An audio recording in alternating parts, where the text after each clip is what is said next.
Good morning, students. This is biology notes. Before that, I think you are well and good at your home, and you are taking sufficient precautions regarding COVID-19 disease. As all of you knows that from today, this is 8th of June, and unlock phase 2 has been started. So don't be out of at your home without any reason, and roaming is not allowed. Don't roam here and there. So start preparing according to your examination syllabus. So we will continue this chapter. This is the half chapter part 1, and in the next video I'll upload the part 2. So this is a control and coordination. हम control and coordination के बारे में बात करते हैं. Introduction पहले आ जाते हैं. इंट्रोडक्शन में है all the living organism respond and react to change in the environment around them. देखिए, हर चीज़ जो हमारे चारों तरफ है, कोई भी ऑर्गेनिज्म है जो लिविंग है, वो रेस्पॉन्ड करता है किसी न किसी चीज़ के प्रति. ठीक है, जैसे रेस्पॉन्ड का मतलब क्या होता है, जैसे हम घर से बाहर निकलते हैं, धूप बहुत ज़्यादा होती है तो गर्मी महसूस करते हैं, और सर्दियों में हम सर्दी महसूस करते हैं. तो ये जो चीज़ होती है, हम रेस्पॉन्ड करते हैं एनवायरनमेंट के प्रति. हमारे चारों तरफ जो भी एनवायरनमेंट चेंज होता है उसके प्रति हमारी बॉडी रेस्पॉन्ड करती है, हमें रिएक्ट करती है. तो जो चेंज होता है एनवायरनमेंट में, जिसमें ऑर्गेनिज्म जो हम रेस्पॉन्ड करते हैं या रिएक्ट करते हैं, उसे हम स्टिमुलाई कहते हैं. इसे साइंस ने एक टर्म दिया है, स्टिमुलाई. जैसे कि light, heat, cold, sound, smell, touch, ये सब चीज़ें इसमें आ जाती हैं. अब सिस्टम क्या है, कंट्रोल और कोऑर्डिनेशन एनिमल्स में कैसे कंट्रोल होता है. तो इसमें दो सिस्टम है कंट्रोल एंड कोऑर्डिनेशन के लिए. हम दो मेन सिस्टम से समझेंगे कि कैसे कंट्रोल कर रहे हैं, कैसे एक दूसरे के साथ हम कोऑर्डिनेट कर रहे हैं. ठीक है, एक तो नर्वस सिस्टम होता है, एक एंडोक्राइन सिस्टम होता है. नर्वस सिस्टम क्या होता है, नर्वस सिस्टम के अंदर जो भी मस्कुलर टिश्यूज़ होते हैं. ठीक है, नर्वस सिस्टम में जो भी मस्कुलर टिश्यूज़ होते हैं वो नर्वस जो है सिस्टम प्रोवाइड करते हैं. नर्वस टिश्यू जो होते हैं वो ऑर्गेनाइज्ड होते हैं, एक ऑर्गेनाइज नेटवर्क होता है नर्व सेल का, जो हमारी नसें होती हैं, या न्यूरॉन्स होते हैं, which is specialised for conducting informative via electrical impulse from one part of the body to other body parts में वो इन्फॉर्मेशन को सेंड करते हैं. दूसरी चीज़, रिसेप्टर्स हमारे पास हैं. जो रिसेप्टर्स हैं वो जो स्पेशलाइज टिप्स होती हैं, कुछ नर्व सेल्स होते हैं, क्या करते हैं, वो डिटेक्ट करते हैं इन्फॉर्मेशन को एनवायरनमेंट से. और वो कहाँ लोकेटेड होते हैं, कुछ सेंस ऑर्गन्स होते हैं हमारे, कान, आँख, नाक, स्किन, ये सब हमारे सेंस ऑर्गन्स होते हैं, इन पे लोकेट होते हैं. जैसे मैं बता देता हूँ, फर्स्ट पार्ट जैसे दे रखा है ईयर. तो ईयर जो है फोनो रिसेप्टर इसमें होता है, जो साउंड को रिसीव करता है, आवाज़ को सुनने में मदद करता है, ये हेल्प करता है सुनने में, और बैलेंस जो है बॉडी का उसे मेंटेन करता है. इसी तरीके से आइज़ हैं, स्किन है, नोज़ है, अलग अलग तरीके के इसमें रिसेप्टर्स होते हैं. इसके अलावा जो न्यूरॉन है बहुत इंपॉर्टेंट है. इसका डायग्राम कभी कभी बोर्ड में 3 मार्क्स में पूछा जाता है, तो आप लोगों को ये अपनी नोटबुक में बनाना है डायग्राम इजीली. और इसके अलावा इसका मैंने पार्ट्स भी समझाए हैं वीडियो में, और नोट्स में भी प्रोवाइड करा है, जो व्हाट्सएप ग्रुप में मैंने नोट्स सेंड किए हैं, उसमें से आपको इजीली ये डायग्राम मिल जाएगा, बनाना है.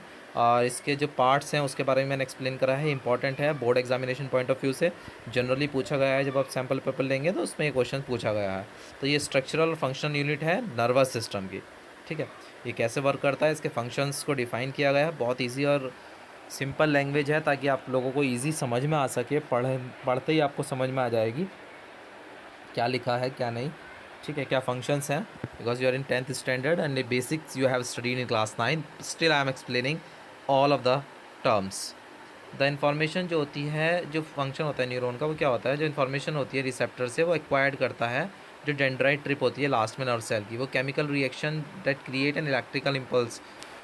इसके अलावा इम्पल्स ट्रैवल करता है डेंड्राइट से. पूरा प्रोसेस दे रखा है, क्या कैसे कैसे, मतलब मैंने डायग्राम में दिखा रखा है, जैसे न्यूरॉन का डायग्राम. तो पूरा है ये प्रोसेस. ठीक है, आप लोग इसे पढ़ लेंगे. केमिकल्स रिलीज़ होते हैं at the end of axon and affect होते हैं इलेक्ट्रिकल इम्पल्स से.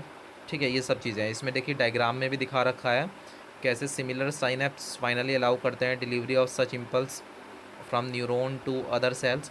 और मसल सेल्स है, ग्लैंड है. ठीक है, ये अलग अलग पार्ट्स हैं न्यूरॉन के, दिखा रखे हैं. और ये डायग्राम आपको बनाना ही है. सारे डायग्राम्स जो भी हैं, कहने की बात नहीं है, इसमें सब आपको ड्रॉ करने हैं नोटबुक में. इसके अलावा पार्ट्स हैं न्यूरॉन के दे रखे हैं. डेंड्राइट इन्फॉर्मेशन के लिए है, इन्फॉर्मेशन लेता है. सेल बॉडी होती है जो इन्फॉर्मेशन को एक्वायर्ड करती है, ट्रैवल करती है इलेक्ट्रिकल इम्पल्स के द्वारा. और इसके अलावा इसके पार्ट्स हैं न्यूरॉन के. तीसरा पार्ट जैसे कि एक्सॉन, लॉन्गेस्ट फाइबर होता है सेल में, साइनेप्स होता है, गैप होता है, नर्व एंडिंग का one neuron and dendrite of other neuron, here electrical signal is converted into chemical signal onward transmission. ठीक है, यहाँ से जो है इन्फॉर्मेशन सेंड कर दी जाती है नसों के द्वारा हमारे माइंड पे जाती है, और माइंड जो है हमें तुरंत जो है एक ऑर्डर देता है, ठीक है, काम करने के लिए। तो ये सब चीज़ें होती हैं।